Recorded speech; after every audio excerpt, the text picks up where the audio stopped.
और जेडीयू के नेता संविधान खतरे में है। और पत्रकार महोदय जी, आप देख रहे हैं कि संविधान खतरे में है। पार्लियामेंट से प्रोटेस्ट करते हुए 200 सांसद विजय चौक तक मार्च कर रहे हैं। संविधान बचाओ देश बचाओ, लोगों को बिना किसी कारण बताए उनकी सदस्यता जो है निलंबन की जा रही है। यह संविधान सुरक्षित है क्या? सत्ताधारी पार्टी बोल रहे हैं ये पागल हो चुके हैं। हाँ, वो सत्ताधारी के लोग पागल हो चुके हैं। बात बिल्कुल सही कर रहे हैं आप। सत्ताधारी के लोग जितने हैं सभी पागल हो चुके हैं। उनकी बुद्धि खत्म हो चुकी है, उनके विवेक काम खत्म हो चुके हैं। देश कहाँ पे है, संविधान कहाँ पे है? आज हमारे देश के युवा आत्महत्या कर रहे हैं, शिक्षण संस्थाएं खत्म हो गई और किसान हमारे मारे गए, तब तीनों काला कानून वापस हुआ। निर्वस्त्र करके महिलाएं घुमाई जा रही है। संविधान सुरक्षित है? बात कर रहे हो महिला? ईवीएम हटाओ देश बचाओ। ईवीएम के माध्यम से हमारे प्रत्याशी रोके जा रहे हैं। ईवीएम के माध्यम से जो अप्रत्याशित परिणाम आ रहे हैं वो ईवीएम की देन है। ईवीएम हटाओ देश बचाओ। यह सशक्त समाजवादी पार्टी 3 साल आज यहाँ पे भूखा सत्याग्रह पूरा कर रही है। जब जीतते हो ईवीएम में कोई नुक्स नहीं होता, आप जब हार रहे हो तो ईवीएम में दोष है। ऐसा है, ईवीएम से हमारे प्रत्याशी रोके जा रहे हैं। आप जीतने हारने की जो बात कर रहे हैं उस पर मत जाइए।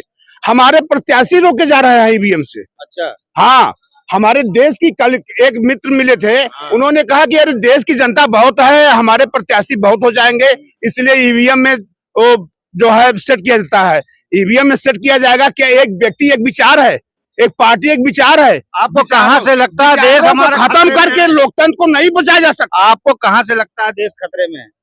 अरे कहीं पर किसी की सुनवाई नहीं। कौन कहता है?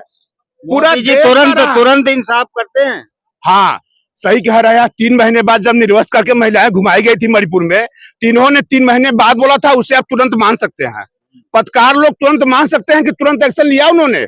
यानी हाँ, 3 महीने बाद उनके गृह मंत्री जी जब हमारे देश में मुगलों के काल में, ब्रिटिश काल में, इतिहास में निर्वस्त्र करके महिलाएं नहीं घुमाई गई। निर्वस्त्र करके महिलाएं घुमाई गई तो डबल इंजन की सरकार भारतीय जनता पार्टी के नरेंद्र मोदी के प्रधानमंत्री काल में घुमाई गई। आप बिल्कुल सही कह रहे हैं कि तुरंत एक्शन लेते हैं। 3 महीने बाद पूरा देश दुनिया से जब उनको बोला गया, कहा गया, इनकी भर्त्सना निंदा की गई, तब जाके संज्ञान लिया और एफआईआर के लिए यहाँ पे महिलाएं बैठी थी।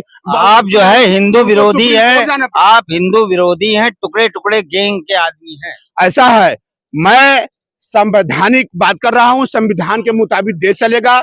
26 नवंबर 1949 को हमारा देश संवैधानिक हो चुका है। 26 दिसंबर 1950 को देश से संविधान के मुताबिक सबको काम करना पड़ेगा। संविधान के खिलाफ जो भी होगा उसे मौका नहीं मिलेगा। उससे अगर संविधान नहीं होता, आपको अधिकार नहीं था यहाँ जंतर मंतर में पीएम को आप खुले चैलेंज दे रहे हो। आप हाँ, पत्रकार महोदय जी, यहीं पे हमारी महिला मित्र बैठी थी, महिला जो है बैठी थी, खिलाड़ी बैठे थे जो विदेश से गोल्ड ले के आए थे। तब जाकर के प्रधानमंत्री ने अपने यहाँ बुला कर उनको फंडिंग हुई थी, उनको कांग्रेस ने किया।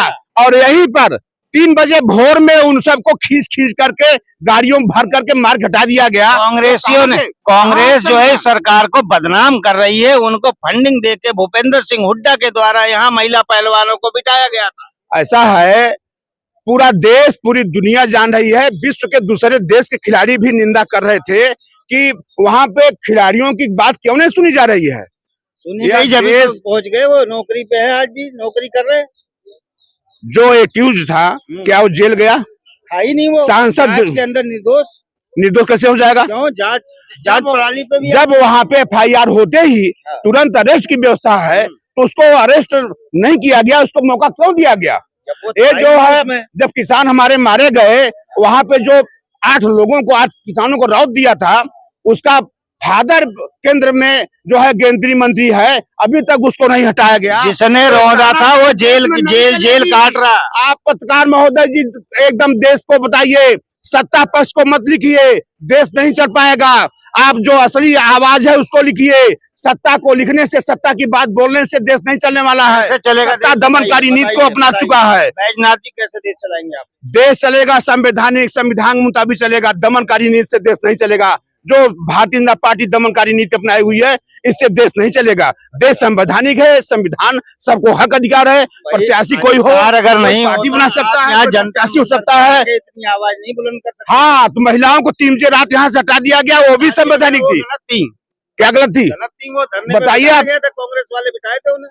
आप किसी पार्टी की बात मत कीजिए, महिलाओं की बात कीजिए। जो विश्व से गोल्डन लेके आई थी उनकी बात कीजिए, किसी पार्टी की बात मत कीजिए। 3 बजे रात उनको यहाँ पे गाड़ियों में खींच करके भर दिया गया और उनको अपनी बात नहीं रखने दिया गया।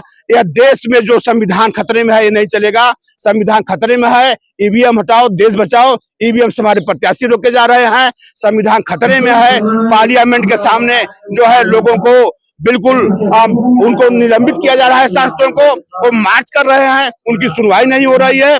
ये भूखा सत्याग्रह आज 3 साल पूरा हो रहा है। ये 2024 में भारतीय जनता पार्टी को सत्ता से दूर करेगी। भारतीय जनता पार्टी ने देश में अपना डंका बजा रखा है। 80 करोड़ लोगों को अनाज मुफ्त में दे रही है। ऐसा है, आप विरोधी हैं। असली बात यह है कि रोजगार दो, रोजगार दो, रोजगार की जरूरत है। हमारे यहाँ बच्चे आज सुसाइड कर रहे हैं। कोटा में एक बच्चा रोज सुसाइड कर रहा है। Who is responsible for this act? कौन जिम्मेदार है उसका? कौन जिम्मेदार है? बच्चे रोज मर रहे हैं, कहीं पे मौका मिल रहा है। जब वैकेंसी नहीं निकलेगी तो अप्लाई नहीं करेगा। वो चाहे बीटेक किया हो, कोई भी डिग्री लिया हो, लेकिन जब वैकेंसी निकलेगी तभी अप्लाई करेगा ना। वैकेंसियां निकल नहीं रही हैं, लाखों लाख नौकरियां बाकी है। वरुण गांधी भारतीय जनता पार्टी का सांसद, अभी मोदी सुनिए पत्रकार महोदय जी, वो बोल रहा है भारतीय जनता पार्टी का सांसद वरुण गांधी बोल रहे हैं कि हम नौकरियां हमारे देश में इतनी भरी जाए, हर डिपार्टमेंट में खाली है जगह, क्यों नहीं भरा जा रहा है? क्यों नहीं? वही का सांसद, भारतीय जनता पार्टी के सांसद भारतीय जनता पार्टी के ऊपर बोल रहा है कि नहीं बोल रहा? आप लोगों को पता होगा, देश के लोगों को पता है कि असंतुष्ट लोग अपनी आवाज को चुप नहीं रह सकते, वो अपनी बात को रखेंगे। यह देश संवैधानिक है, ये मोनोपोली नहीं चलेगी। ये देश में सबको लड़ने का, सबको पार्टी बनाने का, सबको स्वतंत्रता पूर्वक जीवन जीने का अधिकार है। किसी को रातों रात लाइन में नहीं खड़ा किया जा सकता। ये कोई राजतंत्र नहीं है कि आपने चूल्हा जल रहा है, रातों रात आपने लाइन में खड़ा कर दिया। 8 नवंबर 2016 को लोग मारे गए, हमारे देश के लोग। कौन नहीं मारा गया? किसान मारे गए, जवान मारे गए, शिक्षक मारे गए, छात्र मारे गए, महिलाएं मारी गई, पीड़ित मारे गए। कौन नहीं मारा गया? लोगों के समय से काम नहीं हुए, खेती नहीं हुई, बुआई नहीं हुई, समय से लोगों की सगाई नहीं हुई, समय से लोगों की दवाई नहीं हुई। Who is responsible for this act? आप जिम्मेदार हैं इसके।